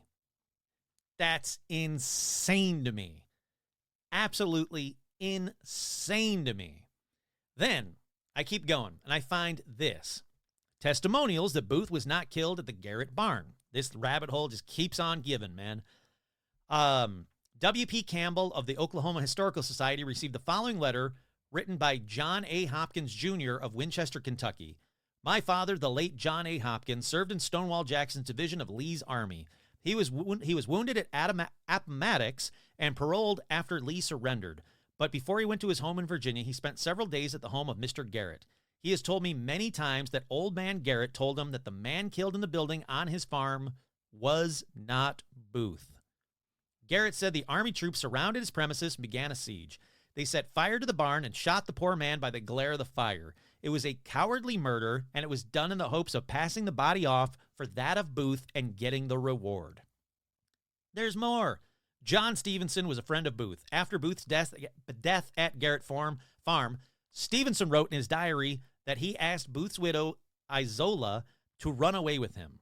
It was then that she told him that Booth was not dead. She said that after the assassination that Wilkes had come to the farm to recuperate from the broken leg. Kate Scott. Others saw and talked to Booth after his supposed death. The next statement comes from another writer actively involved in collecting Lincoln documents, Osborne Hamlin Oldroyd. As a youth, his family moved to Springfield, Illinois, in the home where President Lincoln once lived. He became interested in collecting Lincoln memorabilia. Years later, in 1884, he turned the home into the Lincoln Museum. In 1925, Oldroyd sold his entire collection of Lincoln memorabilia, including rare books, photographs, mementos, and Lincoln's original furniture to the government for the sum of $50,000. In 1910, he asked Kate Scott to tell about her knowledge of John Wilkes Booth. Kate was a Union Army nurse and met John Wilkes Booth at a military ball. On October 27th, she gave Oldroyd a statement under oath. She said, "After the assassination of President Lincoln, I could not believe that Booth had been involved, and yet I realized he had been. He was such a calm and loving person, but he believed so deeply in the cause of peace and freedom. Then there was the story of his death, and I feel so sorry that his so great a talent had been wasted. But then in July, I received a letter in handwriting that was most unmistakably his, asking me to see Winston Weaver and get from him an envelope which had been left with him a number of months before. He said that I should have had it at the farm on September 15th, and he would call for it. It was signed John Byron Wilkes. I did as he asked and waited in anticipation, fearing that it was a cruel hoax being perpetrated on me, but when the time came, John Wilkes Booth appeared. He was without his mustache, and his appearance was otherwise changed so that he looked completely different. When I expressed concern for his safety, he shrugged it off, saying he was to the entire world dead and buried, and that no one would recognize him." This keeps going. Ben Chitty had his own thing. Finis Bates obviously had one. Mrs. Harper. On January 13th, 1903, a man in Enid, Oklahoma by the name of David E. George was dying. He gave me a dying confession to his landlord, Mrs. Harper. He told her that he was John Wilkes Booth, the assassin of Abraham Lincoln. So I can't believe, I started this one going, well, this is going to be fun, but absolutely nonsense. But the more and more I went down these rabbit holes, there is more and more and more evidence throughout the years that John Wilkes Booth survived and lived out his life. And this is the kind of rabbit hole I like. It makes me pause. It makes me wonder. And then it kind of was like, all right, because of this rabbit hole, well, before I get to that, how crazy cool is that? That John Wilkes Booth, there's a damn good chance that not only did John Wilkes Booth live out his life after killing Lincoln and was just fine walking around telling people any chance he got when he thought he was dying, but that his mummy might still be out there. So if you go into some antique store and you find like a fake like Halloween mummy or whatever, check it. See if on the left hand it says JWB. If it does, let me know. Either you buy it or I'm going to buy it, because that might be John Wilkes Booth's body. And how crazy is it that the government won't let John Wilkes Booth descendants exhume his body and examine the DNA or do a DNA test. That's right there is all you need to tell me that they know, the government knows that John Wilkes Booth was not in that grave, was not killed at Garrett Farm, at the barn. But this is the kind of rabbit hole that I really love, but it also is the scary part of rabbit holes. If you find yourself going down a rabbit hole for, I don't know, let's say the earth is flat rabbit hole, and you just follow them down and down and down and down, you could say, well, all the evidence points to the earth being flat because of all these rabbit holes. Nope. That's when you have to go down the rabbit holes that state the opposite and find out without a doubt that the earth is not flat, and it's so easy to prove. So what I'm saying is just be careful with the rabbit holing and how you go down rabbit holes is all I'm saying, because I did that for this one. I didn't just go down the one rabbit hole and went, oh, wow, that John St. Helen was John Wilkes Booth. No, I went down every rabbit hole I could. Proof for it, proof against it. And at the end of all of it, what I came through with was there is a crap ton of evidence that John Wilkes Booth was not killed after assassinating Abraham Lincoln. That he survived the broken leg, he survived the assassination, he survived being the assassin, and went on and lived his long life, and then died, sadly, by suicide. Alrighty, crazy cool. Next rabbit hole's time. This next rabbit hole was very borderline for me. I wanted interesting rabbit holes, not government conspiracies or, like the not fun kind of rabbit holes. But this next one was just too weird to ignore. It's about a horrific incident that 100% happened. On record, let me tell you right now, it's about the Oklahoma City bombing in 1995. Again, on record, yes, Timothy McVeigh and Terry Nichols did it. It did happen. The Oklahoma City bombing did 100% happen. That is not the rabbit hole I went down, people saying that it didn't happen. Don't worry.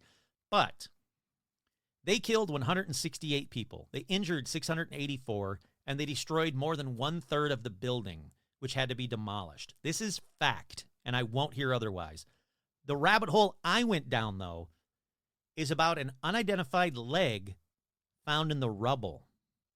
And it turns out the more I went down this rabbit hole, this is true. This is a fact. They found an unidentified leg in the rubble. They preserved and then buried this unidentified leg, which is bizarre. Whose leg was that? Well, here's all of the known information about the leg. The leg is of an unknown black woman about 5 foot 5 inches tall, between the ages of 16 and 30. The leg was shaved, and to this day, no one knows who she is. It's insane to me that there might be an unknown victim of the Oklahoma City bombing. The Roanoke Times did a story about it in 1995, saying, leg in rubble from a woman.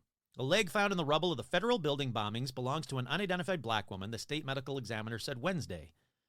Like I just told you, the leg is from a woman who's about 5 foot 5 inches tall, from the ages of 16 to 30. Badly decomposed leg did not match any of the 7 known victims of the bombings who were missing left legs, said Dr. Fred Jordan. The official death count has been raised from 168 to 169 without an identity of whose leg this belongs to, or the person it belongs to. DNA analysis by the FBI has shown conclusively that the left leg is not male but female, and that she was, again, African-American. Earlier tests found a 75% probability that the leg belonged to a light-skinned male. They said that that conclusion was based on incorrect data. Again, it was a horrific bombing. There were body parts everywhere. There was going to be some miscommunication and misinformation, but it all gets fixed in the end, basically. They said that the leg was broken in 2 places. They do not know whose leg it is to this day. So I went down this rabbit hole. There's Fred Jordan, the chief medical examiner, said in 2004, I've always thought this had to be a mistake on our part. There was a lot of missing parts, but we have looked and looked and looked. Other pathologists have looked, other anthropologists have looked, and we can't find it. Could it be another individual? I have to say, could be. I don't know. I do not know whose leg it is. That is the bottom line. So there are a lot of rabbit holes on people trying to figure out the identity of this missing victim of the Oklahoma City bombings. And there are a lot of rabbit holes that say that it is possibly from an African-American homeless woman that was seen spotted in the area prior to the bombing by a lot of people. But sadly, I can't prove any of these stories are true. They're just stories online. People going, oh, I used to work there, and we used to feed this African-American homeless woman. Or I used to work there, and we used to give her money, and she was seen prior to the bombing, but never seen after the bombing. So if those stories are true, yes, there is a good chance that, sadly, a homeless woman was killed in that bombing as well. The most recent thing I could find was from 2016, and it's from Fox 25. Emails show state not keen on answering Fox 25 questions about the bombing DNA, the missing, the leg, the unknown leg. They say the state doesn't want Fox 25's questions answered when it comes to one of the defining moments in Oklahoma's history. Emails were obtained by a Fox 25 open records request and shows the Attorney General office suggesting silence regarding questions about unknown DNA samples from the Oklahoma City bombing that the state has sat on for about 20 years. The emails also show the governor's office was aware of the details of the investigation nearly a week before the government claimed not to know anything about this story. The source of the unknown DNA sample is from a left leg recovered from the scene. There are no reported disappearances of someone that has not been found that was in or around Oklahoma City at the time. That comes from Stephen Jones. He told Fox 25 back in December, Jones believes the DNA profile, which was never revealed during any of the trials, is not another accomplice. Eventually, I think the truth will come out, or at least be acknowledged that they weren't all arrested. They weren't all punished. Possibly it could be an accomplice, or it could be somebody, another victim. So there's a lot of people online, unfortunately, that if you go down that rabbit hole, that say it was an accomplice. There was an unknown third accomplice. But again, there's nothing really to back that up. There's nothing really that makes me think that that's true. It does seem that more people are going down the rabbit hole of an unknown homeless woman who was sadly murdered or, killed in the bombing as well. Crazy weird. I'd never heard that story before in my life before going down these rabbit holes. All right, another sad one about a dead body, but possibly one of the most famous dead bodies ever. This rabbit hole is about what happened to Marilyn Monroe's body after she died. I always thought she died. They found her body. They took it for an autopsy. She was embalmed. She was buried.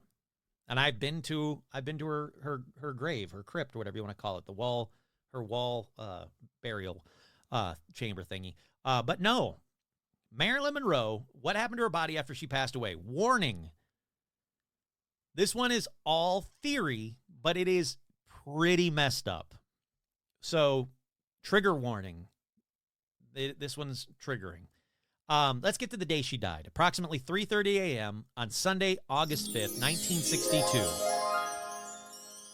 Her housekeeper woke up sensing, quote, that something was wrong and saw a light under Marilyn Monroe's bedroom door, but she was not able to get a response and found the door locked. So she telephones her physician, I believe it was, Greenson, who looked in through a window and saw Marilyn Monroe lying face down on her bed, naked, covered by a sheet, clutching a telephone receiver. He enters the room by breaking a window, and sadly, yes, he finds Marilyn Monroe dead. He called her physician, Hyman Engelberg, who arrived at the house around 3:50 a.m. and officially confirmed the death. At 4:25 a.m., they notified the Los Angeles Police Department. Again, the Los Angeles Police Department, they go into the room. They found her face down, arms at her side, in what the medical field calls a soldier position. She was completely naked, dead of an apparent overdose of barbiturates, which included pentobarbital, sleeping pills, and chloral hydrate. More on that rabbit hole in a little bit, because I went down that rabbit hole. But let's roll back time a little bit before her death, because another rabbit hole says that on August 4th, not August 5th, the day she died, on August 4th, 1962, at 11:30 p.m., a policeman was on patrol when he sees a Lincoln Long base car driving past him at 70 miles per hour in a 25-mile-per-hour area, just a couple of blocks from Marilyn's house. So he pulls the car over. The driver was Mr. Lawford, and when asked, he said he has to, quote, take the man, pointing in the back, in a hurry to catch a flight to get somewhere. So the policeman looks in the back. That man was Bobby Kennedy. There does seem to be some evidence that Robert Kennedy was at Marilyn Monroe's house the night that she died. Now, it's known that she had an affair with both Robert F. Kennedy and Robert Kennedy and John F. Kennedy. That's all known. That's true. But this is where the rabbit hole, you kind of go down the rabbit hole about Robert Kennedy and Marilyn Monroe the night that she died. There's a lot of people that said that there's evidence that he came to her house to end their affair. They had a huge argument. There was even proof of this huge argument, supposedly because her phones were tapped. There was a wiretap at her operation at her home. Operative Reed Wilson says that, yes, he listened to these tapes, these wiretaps, and he said that she was raising a stink, quote, raising a stink. She was calling JFK and the White House and complaining. Another wiretap operative, Paris Theodore, claimed he also listened to the recordings from that final visit, and this is what he heard. Where is it? Where the F is it? He believes that they were talking about Marilyn Monroe's diary, because Marilyn Monroe supposedly had wrote about the entire affair with Robert Kennedy and John F. Kennedy in her diary, and that's what Robert Kennedy and her were having an argument about. Then there's this guy named Sidney Gilleroff. Sure, why not? He was a hairdresser to the stars back then. He was interviewed back in the day, and in 1996, he wrote a memoir called Crowning Glory that Marilyn Monroe called Gilleroff at 9:30 p.m. on the night she died, distraught over a fight that she had just had with Robert Kennedy. She said that she told Gilleroff that that Robert Kennedy had been at her house earlier and had threatened her. He said that she knew a lot of secrets about what had gone on in Washington, dangerous ones. And that's about all he ever really talked about that night. But he does say that Robert Kennedy, according to what Marilyn told him personally, was at her house that night. Let's see. Then there's there was a reporter and photographer, Billy Woodfield. He investigated Marilyn's death for the New York Herald Tribune, and he said that he saw a helicopter's pilot's flight log, which showed a mysterious entry from Los Angeles back to San Francisco, indicating that Robert Kennedy was flown out of Los Angeles that night, and it lines up perfectly to the time when he was pulled over by that police officer. He said, I saw an entry that said he took Kennedy to meet a flight en route to San Francisco at about 2 or 3 in the morning. So way later, almost right before she died, or right before she was found, I should say. He said he had been at a beach house, Lawford's home in Santa Monica, that night. He had flown out. The message we got back was that Kennedy would appreciate it if we didn't do the story. We decided that we would not go through with this story about Robert Kennedy being at Marilyn Monroe's house the night she died. Well, the story did kind of come out years later. The Attorney General and his family said, no, that's not what happened. Then we get to Eunice Murray, the housekeeper that found that saw the light that made her think that something bad had happened. Her story has changed drastically throughout the years. They said that everybody who's ever interviewed her throughout the years, her story was never consistent. She told a lot of reporters years on, right before she died, that yes, Robert Kennedy had visited the house on the day that Marilyn Monroe died. At the end of the interview, it was an extraordinary moment. She just spread her hands and almost cried, "Oh, Mr. Summers, why do I have to go on covering up what happened to Marilyn?" So this guy Summers, he's doing this Netflix documentary on Marilyn Monroe's death, and he said, I did find evidence that the circumstances of her death had been deliberately covered up. If you say to me, Why were those circumstances covered up? I would say that the evidence suggests it was covered up because of her connection with the Kennedy brothers. There's more to this. I haven't even gotten to what happened to her body after she died. There's just more to how she died. Around 10:30 p.m. on August 4th, an attendant alerted Marilyn Monroe's press relations manager, Arthur Jacobs, that, quote, something was terribly wrong while they're at the Hollywood Bowl. So that's way earlier than 3 a.m. when her body was found. But that might not be true. Arthur Jacobs' wife says, that's not true because my husband was there. My husband was at the Hollywood Bowl, and that several members of the ambulance team were actually rushed to her house at 10 p.m. the night of August 4th, and that Marilyn had been taken to the hospital by ambulance late that evening, still alive, but died en route to the hospital, and that her body was brought back to her house to cover up this whole Robert Kennedy part of it. So there's a few different timelines and different timeline rabbit holes to go down, but I will say that ultimately, I can confidently say the story of what happened to Marilyn Monroe that night is not the story, not the official story that's on her Wikipedia. It is not the official story by any stretch of the imagination. Let's get to her body. First, the death by pills. Remember I said I was going to get back to those pills that were seen, that they were, quote, in her body? No pill crystals were found in her body. No pills were ingested by her. Doctors say that it is impossible to ingest this many barbiturates without having to throw up, as these pills initiate a vigorous reaction inside the stomach which induces vomiting. These pills have a yellowish dye in them, and that no trace of that dye was in her stomach or intestines, and no throw up was found in her room.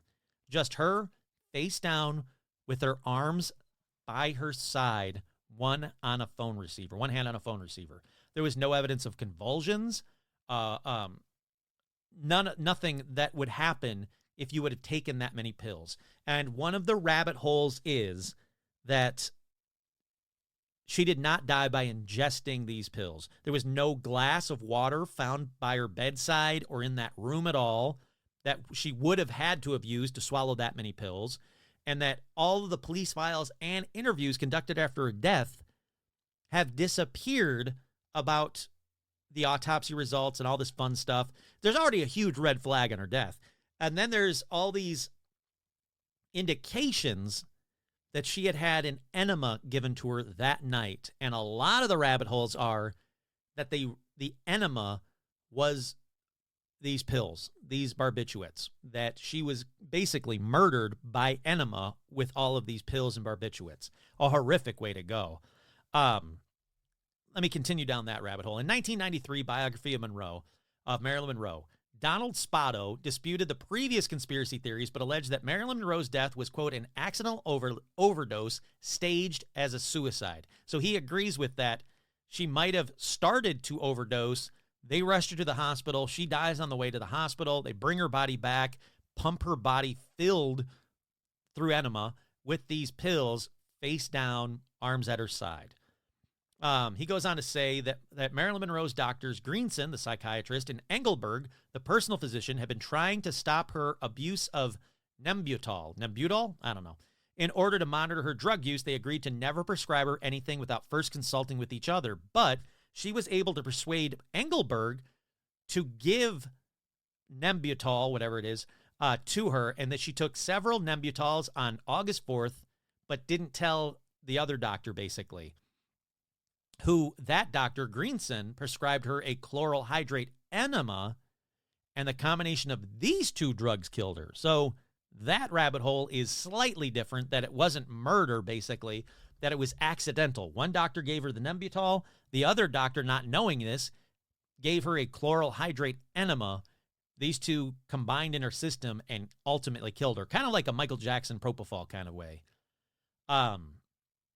More theories and rabbit holes, but still not the rabbit hole I went down first, which was the worst one, which is what happened to her body. The one that started this whole horrific rabbit hole is that somebody wrote, the worst rabbit hole I ever went down was what happened to Marilyn Monroe's body after she died. This one, I couldn't find any proof of. Well, there's some proof. Let me just tell it to you. So the police were called out. Her body was brought in for an autopsy. Her autopsy was carried out by Dr. Thomas Noguchi, the deputy chief examiner. Her death was ruled as probable suicide from barbiturates, most notably Nembutal and chloral hydrate. At the morgue, a Life magazine photographer bribed a mortuary attendant with a bottle of whiskey to take a photo of her unembalmed, freshly autopsied body. And a lot of sources say it wasn't just one, that there were many, many photos of her nude body that was taken. That leads you down another rabbit hole that is horrific, that her body actually went missing either before the autopsy or right after the autopsy, when it was on its way to the funeral home. There's a lot of discrepancies in timelines, but one thing all of these horrific rabbit holes have in common was that her body was taken somewhere for necrophiliacs. Again, no proof to this. These are all theories and all rabbit holes, but I wanted to go down these rabbit holes, all of them, and just tell them to you as I found them. Some theories say that the transportation of her body was intercepted by these guys and that a lot of money changed hands so that several members of this group could have sex with her dead body. Other rabbit holes say once Marilyn Monroe's body arrived at the morgue, every nurse, coroner's assistant, and janitor in Los Angeles claims to have known somebody who had sex with her corpse. Seriously, there are so many rabbit holes. Again, very, very little evidence, nor names, nor timelines that seem legit. So I'm really, really hoping this is just a horrific internet rabbit hole conspiracy theory with no merit.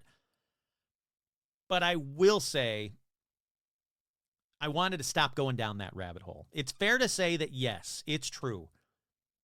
Not even fair to say, it is true. People took photos of her dead body. Yes, it's true that a guy bought the crypt above Marilyn's and he was buried face down so he would, quote, be on top of her for all of eternity. That's true. Then there are a ton of rumors and theories about why she died. Who killed her? Was it the Kennedys? Was it the mob? Was it the CIA? Tons of bad stuff. But all of these rabbit holes are gross, especially if it is true that all these guys, these creeper dudes that either worked at the morgue or before it got to the morgue, had sex with her dead body. It is a horrific ending to such a glorious life. It's disgusting. But I can't end the episode on that one. That one's too dark of an ending. So a way less gross one, a palate cleanser for this episode, let's call it. It is the Trials game Easter egg or the Trials treasure hunt rabbit hole. First, let me say, no dead bodies with this one. See, it's already better, okay? This rabbit hole is just about a series of video games called Trials. We go back to 2009, when the third game in the Trials series was released, called Trials HD. It was a motorbike platformer, basically. Over a lot of time, players began to notice that there's various Easter eggs in the background and fourth wall breaking riddles in this motorcycle game that shouldn't be part of the game. They started noticing, like, that's weird. This is supposed to be just a motorcycle game, but why is that here? Why is this riddle here? And they start working together in the infancy of the internet in 2009 and start talking about it online. The Easter eggs range from mysterious artifacts, obscure illustrations, signs with binary and Roman numerals, and sets of numbers and dates. And it was eventually discovered that each of these represented important landmarks in human history and the development of mankind. Again, in just a dumb motorcycle video game from 2009. They learned that all of these Easter eggs were references to historical people such as Leonardo da Vinci, Charles Darwin, and historical artifacts such as the Voyager 1 golden record. You know, that record that's on Voyager 1 that's still out in space? And that these Easter eggs were meant to encourage people to learn more about humanity's history and the world itself. So already, if that's where it ended, I'm like, oh, that's cool. There were some guys that were making a video game that wanted to get kids into history. I dig it. But then, Trials Evolution was released in April of 2012, and yeah, now people are looking for Easter eggs, and boy, do they find them. They find a map to Lake Toba, which is a supervolcano that erupted 74,000 years ago, 2 stone murals with random markings, which, when combined, form the Arecibo message, which is an interstellar radio message meant to illustrate information about humanity that was sent to the star cluster M13 in 1974. They found ancient writings from the Indus Valley Civilization, a 5,000-year-old script that is still undeciphered. They found a fox carving belonging to the Göbekli Tepe archaeological site in Turkey, dating back to the Neolithic period. They found a carving known as one of the Bimbeca petroglyphs, originating as early as 700,000 BC, and it keeps going. They found a gear-like structure referencing the Clock of the Long Now, which is a 10,000-year-old clock. A giant clock currently being built inside of Mount Washington in Nevada that is designed to keep time for over 10,000 years. Hold on, I gotta take a drink of water. My voice is cracking. They found a photo containing a portion of the Voynich manuscript. I've already talked about that on here. They found a photo of a pottery from Japan dating back as far as 1500 BC, things that just shouldn't be in a video game for kids. Then, the Riders of Doom downloadable content was released in December of 2012. People started looking for clues and Easter eggs, and boy, did they find them.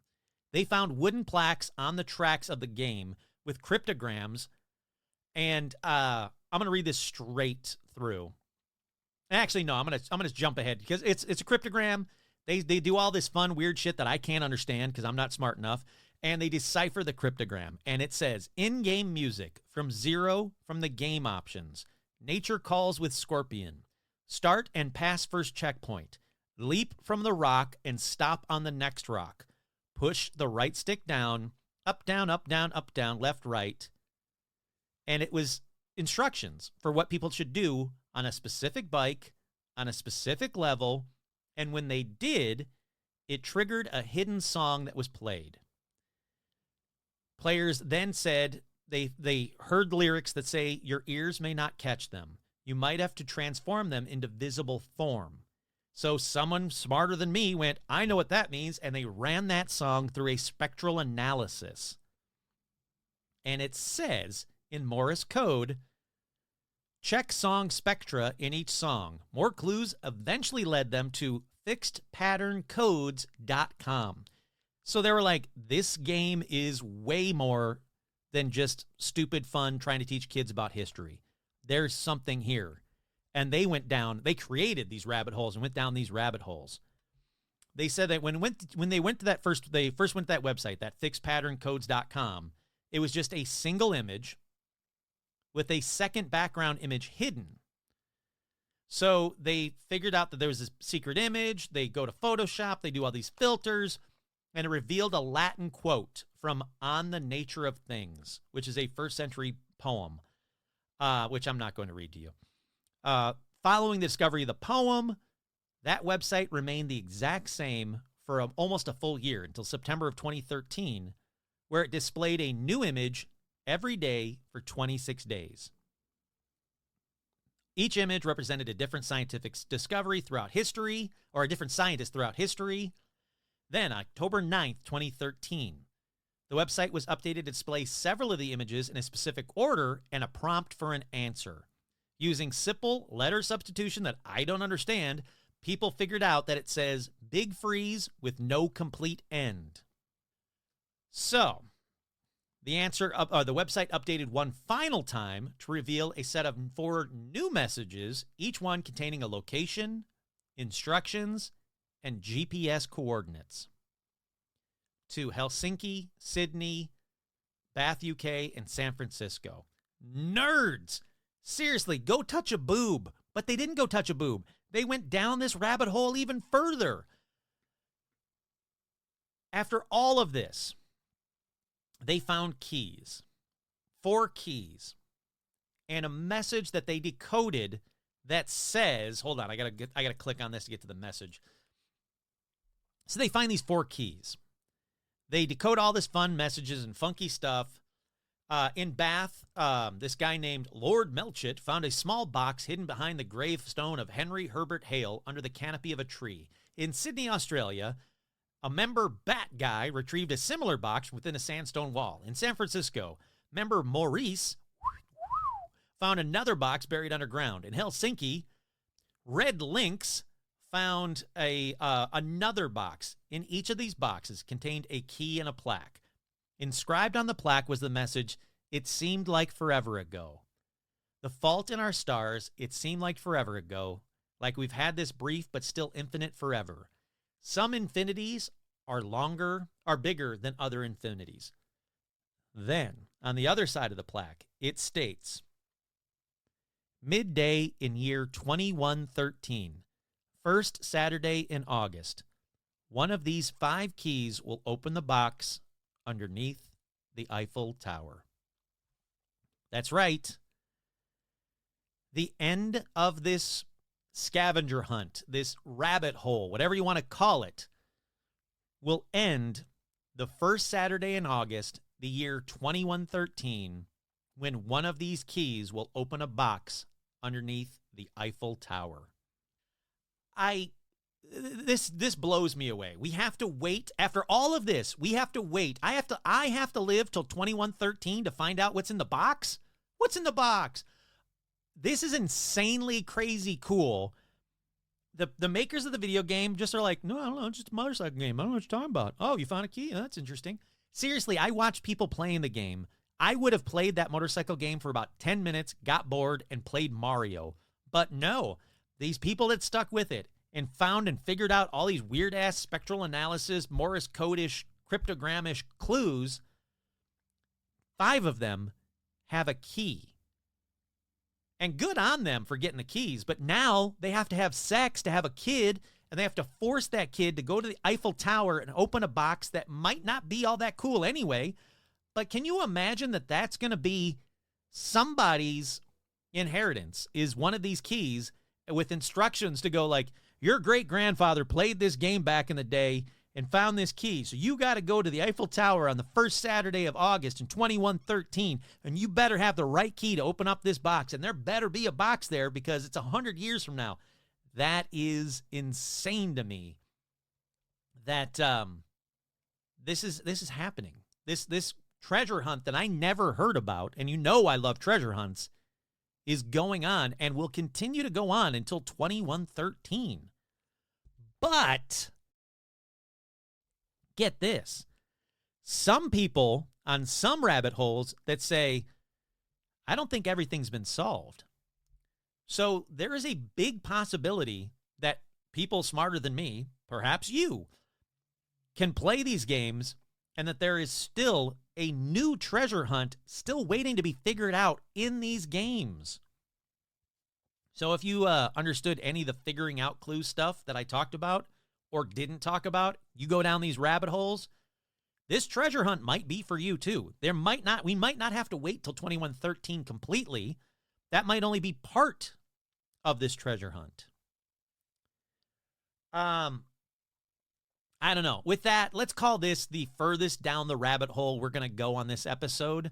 But it ends with a very funky, cool, possibly 100-year-old Easter egg treasure hunt waiting to be finished. I think this is seriously cool. I like being forced to go down these rabbit holes because I learned a lot of weird, crazy crap. I learned way too much about Marilyn Monroe, sadly. I don't think that she committed suicide. I think that there is way more to her death, and God, I hope the stories about the necrophilia isn't true. I learned way, way more about John Wilkes Booth than I ever thought I knew. Like, I didn't learn any of that stuff in grade 6, Mr. Maricola. What the crap? How cool is that? There is a good chance that John Wilkes Booth got away with assassinating Abraham Lincoln. And there's a lot of evidence to back it up, and there's a lot of evidence still to be easily found. The family want that body exhumed. They could easily do a DNA test and prove to the world. Enough time has passed. I think we'll all be okay if we find out that John Wilkes Booth was not in that grave. Come on, government. But I think it's crazy cool that our government to this day might be still trying to cover up the death of John Wilkes Booth. That's insane to me. Pretty much all of these rabbit holes I went down, I was like, wow, that was kind of neat. That was kind of weird. That was kind of fun. That's kind of creepy.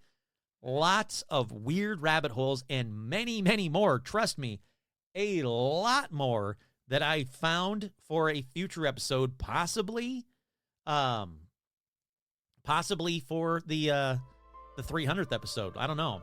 But I will say, I want to put it on record that I had to go down a ton of rabbit holes. Someone needs to keep this episode as a record because my Google search history is really weird now because of all the rabbit holes I had to go down. It's not my fault. I do not want to ever Google Marilyn Monroe necrophilia ever again. Once again, I'm your host, Kurt Savig. This has been another edition of Paranormal Almanac. Thank you very much. So I remember this guy's what?